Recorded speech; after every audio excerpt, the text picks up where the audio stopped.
Welcome to Pilgrim Lost. Come walk with us while we explore life in hopeful motion.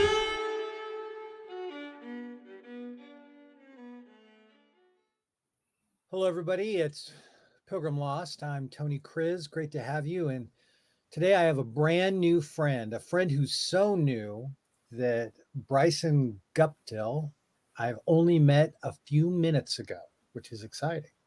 Bryson, welcome to Pilgrim Lost. I'm glad to be here, Tony. We're going to get into the island walk here and talk about Prince Edward Island and this phenomenal pilgrimage that you've helped instigate. But before we get there, Bryson, what do you know about Pilgrim Lost? Well, from the title, it sounds like you're a post-pilgrimage kind of group that tries to discover who people are after the pilgrimage is over. So obviously, you're associated with the Camino de Santiago, and so am I. So I kind of get it. You have been on the Camino. I have, yeah. Oh, good. Well, we can reflect on that some. Really, to put it as simply as possible is I've just met, dozens of people here in Portland, Oregon, but, hundreds on the Camino and other long pilgrimages who just talk about how transformative the experiences are. And this podcast began with my friend Kari Gale and I just discussing how do we live the pilgrim life every day? Is there a way? Do you have to fly to the other side of the world? Is that required to be a pilgrim? Well, that doesn't make any sense, because that would mean that being a pilgrim is predicated on privilege, and we want to believe that it's possible for everybody. And so we're just trying to have conversations about pilgriming and trekking and what does it mean to be human and transformed. So it's kind of what we're trying to do. And actually, my friend Kari Gale, who was the co-host for the first couple of years of this podcast, she's the first person who told me about the island walk, believe it or not. Awesome. She was it was on the podcast, and she mentioned that she and her sister are planning to go next spring. I believe it was next spring. So that's where I first heard about it. So let's start there. Tell me about the island walk, if you could. Well, we are Camino pilgrims as well, and like you, we met a lot of people along the way, and we had a wonderful time with them. For us, it was 34 days, and we came back from that experience saying, what is it about the Camino that has people going back again and again? And like you, we thought, do you have to do the Camino, the walk in Spain, every time to get this feeling of connection with the outside world and with people you don't really know? And my sense was that really wasn't a necessary part of being a pilgrim or being a long distance walker. The experience itself was enough and probably could be transferred to other places. And so we tested that theory by walking the Rota Vincentina in Portugal in 2019. We had friends here who had done it, and they said it was, a little shorter than the Camino. It's in Portugal, but it's not part of the Camino. It has a lot less people walking. And so we decided we wanted to go to Portugal and have that experience. So we did walk the Rota Vincentina, and we did it in this time of year. We did it in April, May 2019, and we hardly met anyone. It was almost empty, but it was still an amazing experience. And the people we did meet were fascinating. And the accommodations where we stayed really didn't know anything about the walk. They just knew that we were clients that were coming into town. So I came away from that one saying, you could create something like the Camino as long as you have the people. You could create it almost anywhere. And why not in Prince Edward Island, which is the smallest province in Canada on the East Coast. And it attracts an enormous number of tourists each year. But it only has a population of 160,000. So it's a tiny jurisdiction. Mostly a rural kind of landscape with some fantastic scenery, and people are not used to walking, and they usually come here in automobiles. So I said, I want to walk around Prince Edward Island. We have a network of trails here, a rail trail network that was established in 1989. Some beautiful trails, and the network goes up the center of the island essentially, with some branch lines. But that up the center misses the whole point of living on an island, which is you want to get out to the coast. Right. So there was something strange about the Confederation Trail, which is very popular here with cyclists especially. So I wanted to incorporate as much of the Confederation Trail as I could, because it's a great spine, and it's kind of the backbone of the island walk. But we go out to the coastline, so that we do a circle around Prince Edward Island, and it turns out it's about the same length as the Camino. So it takes about a month to do it. A lot of people thought we were kind of crazy initially. There were quite a few Camino walkers here, but they really thought, oh, gee, walking in our own backyard, I don't know if that would work. Okay, so you decided to take the Camino and basically bring it to North America, or North America adjacent to an island. Yeah. Off the east coast of Canada, Prince Edward Island. Very accessible. I mean, it's just north of the US border, so it's very accessible to North Americans. Right. And you began to build it out. I mean, there was this pre-existing trail, but then did you actually have to create trails, or did you just build, add the network together so that followed the coastline? How did all that work? Yeah, so it turns out that that Island Trails, which is the organization I belong to, has a network of hiking trails all over the island as well. So I thought, well, why don't we try to incorporate some hiking trails, some what we call here red dirt roads, because our soil is very red. A lot of the red dirt roads, some of the secondary roads, and try to make a route that goes around the island, but essentially avoids all the major roads. So we do have to use some of the shoulder of secondary roads, but it's a minor portion of this. And when we walk the Camino, there are quite a few people who end up walking on the roads and on the Camino as well, as you know. Right. If you're not on the road, you're right beside it, and you're crossing over some major arteries a lot of the time. So you see traffic a lot. You don't actually on the island walk, because we don't have very many cars.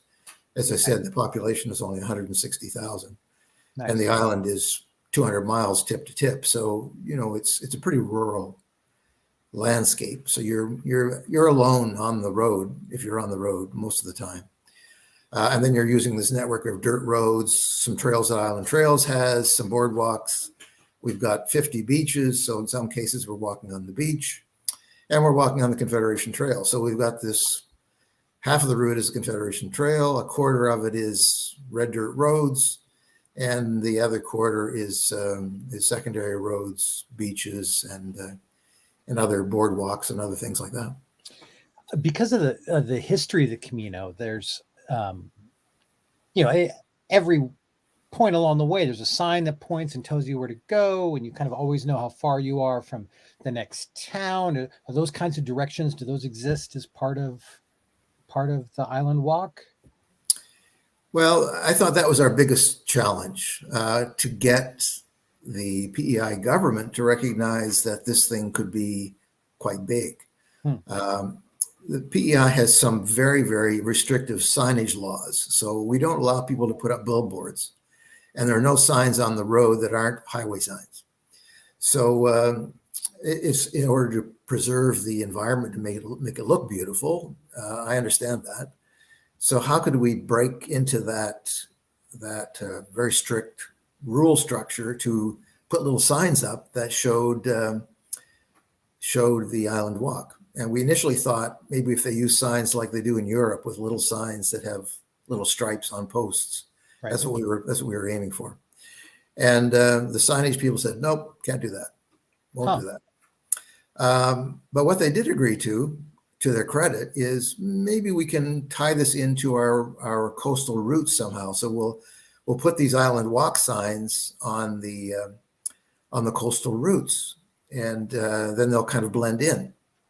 So that's what they did. Now we've got signs at every turn on the Island Walk route, and we're the first organization that's ever achieved this. And that was our big success, that we Nice. managed to get the signs that look something like my hat here on the highways all around PEI, and that was a leap of faith of the tourism people here that we would try to do that. We did that in 2019, and then we had COVID, so Right. nobody showed up.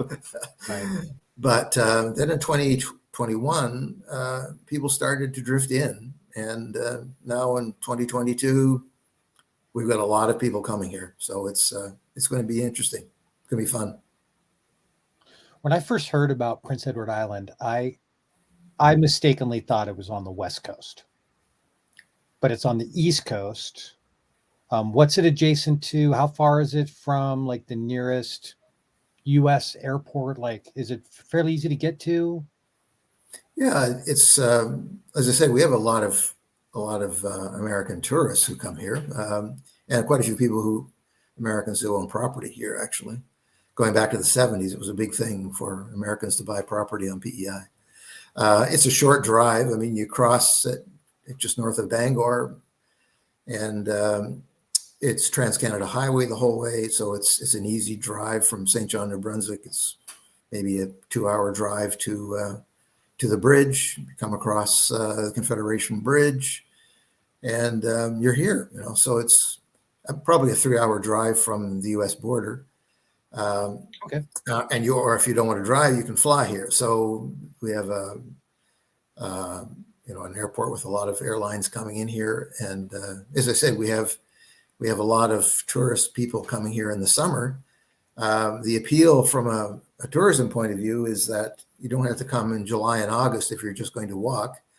If you want to walk, you can walk the same timetable as the Camino, basically. So in our case, it's the end of April, 1st of May, you can start walking, and you can walk until mid-November. Great. So it's much like the Camino. The Camino of the Pyrenees, as you know, closes down in November and doesn't open up again until the end of March. So same sort of season. So go to theislandwalk.ca.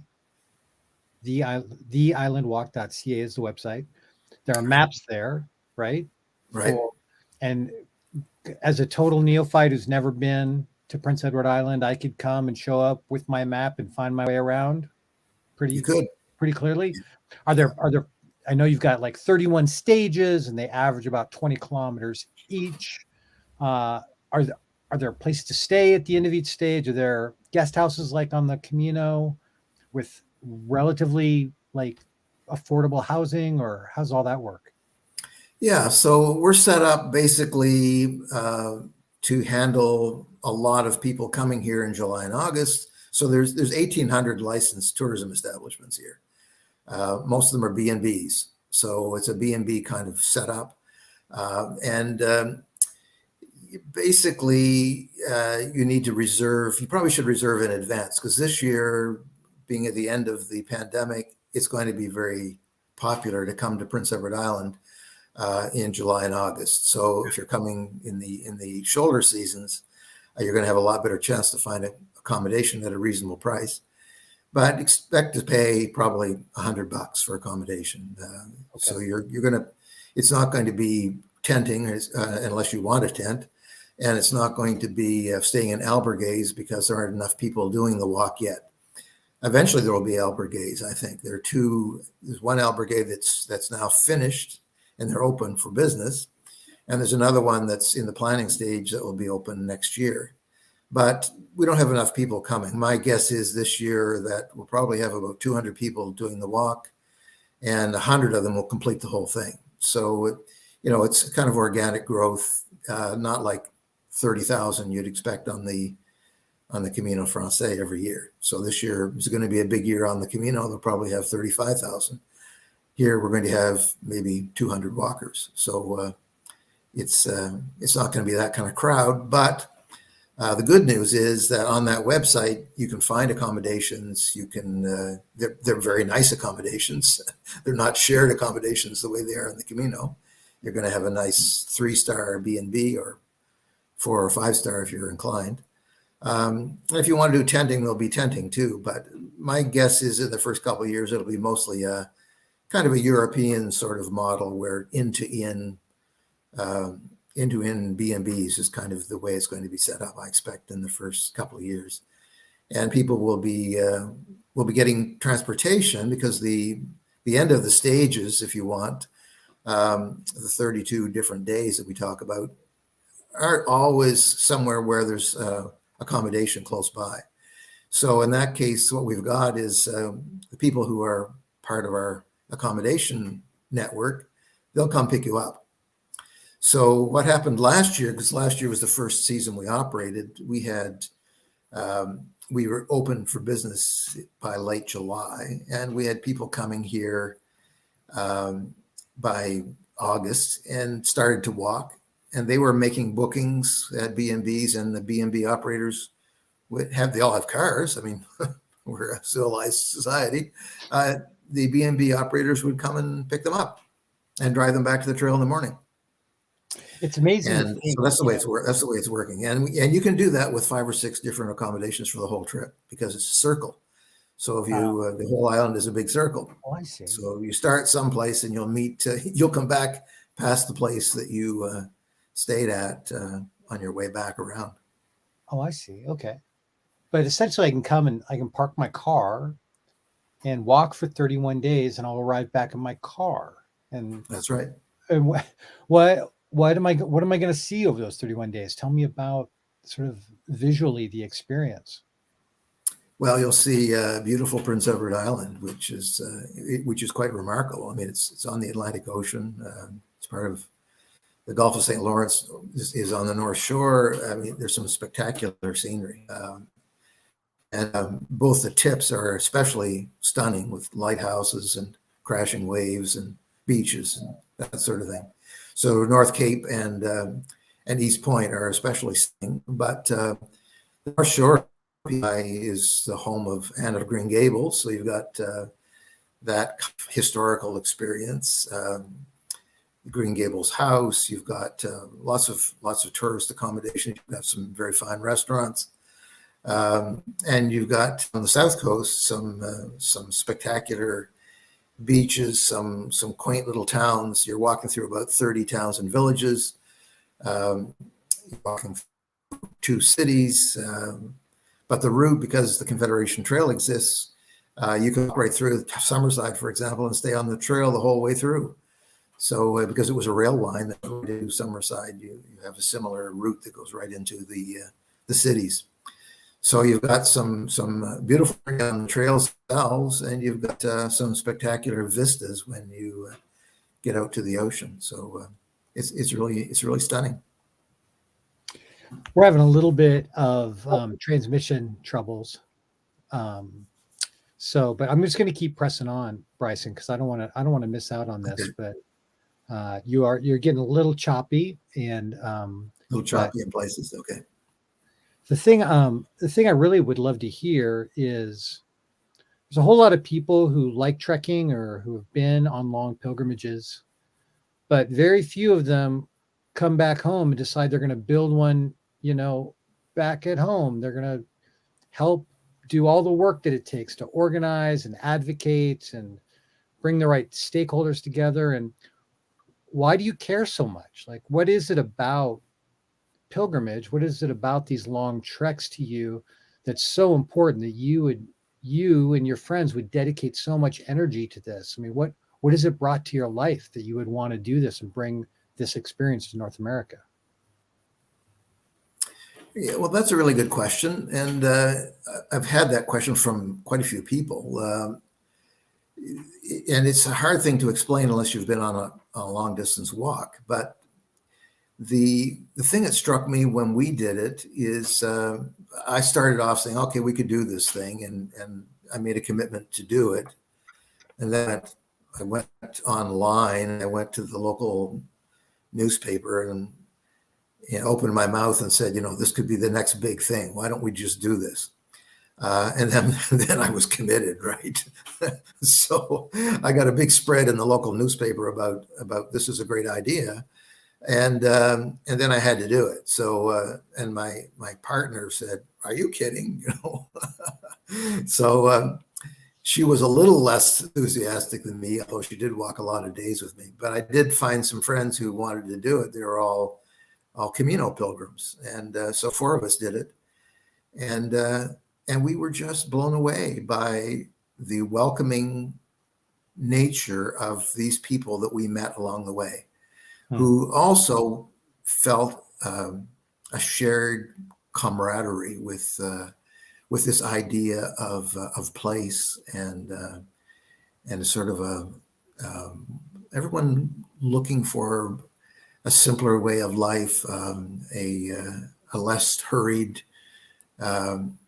sort of contemplative sort of journey, and walking is something that it does that for you.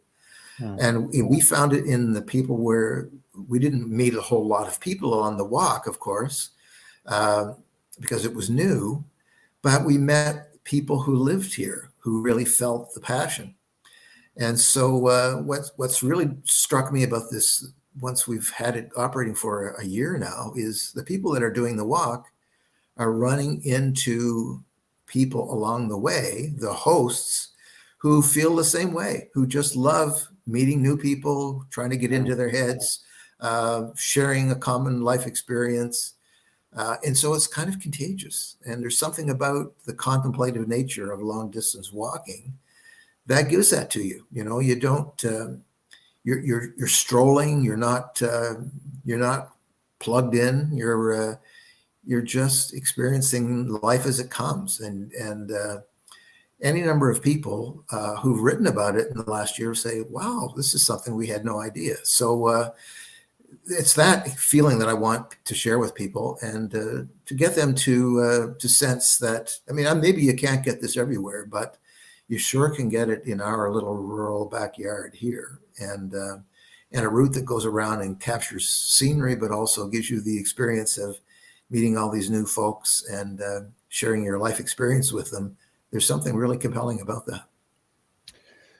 So I guess that's it. That it's the extended contemplation that comes with walking, coupled with this kind of encountering of other people, this human on human shared story experience that you're basically administrating for people, and hopefully thousands and thousands of people over the years to come, which is pretty incredible. Yeah, it just created in me a passion to try to do this, and I won't do it forever, but I've put a lot of energy in the last 2 years trying to connect with the right people. But now that I think that it's rolling, I can step back, and the folks that are really the professionals are trying to orchestrate it all.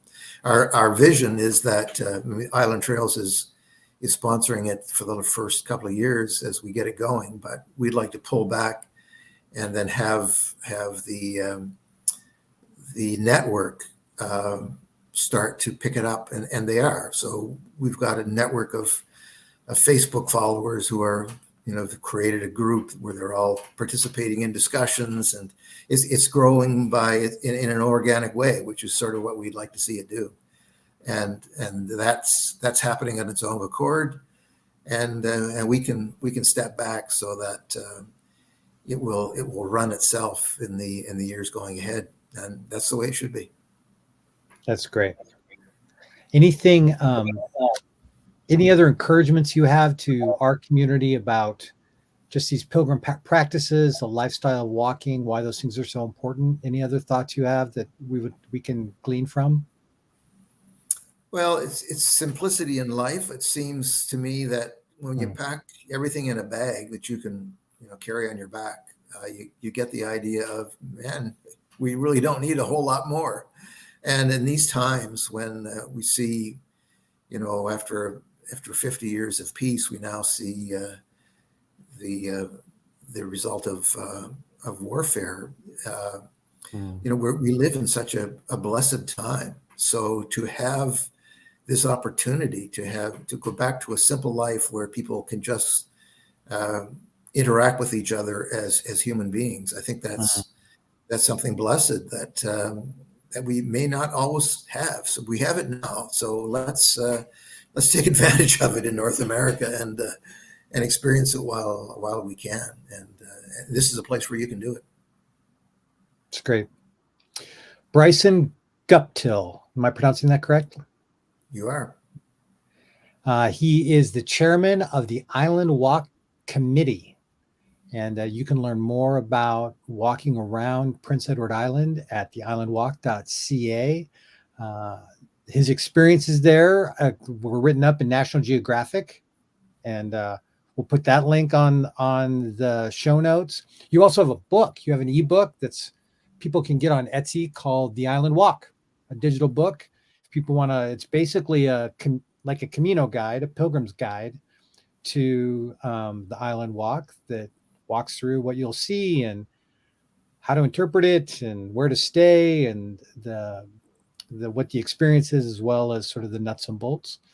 Anything else you'd like to say before we let you go, sir? Oh, there's a paperback too if somebody wants a paper version. I didn't put the link in, but yeah. Well, then we'll make sure we get that from you and add that to the show notes as well. I know my friend Kari would like to let you know that she's going to come soon and enjoy the Island Walk, and I hope I get a chance to see it someday as well. Thanks for being here. Great people. All right. Great to chat with you, Tony.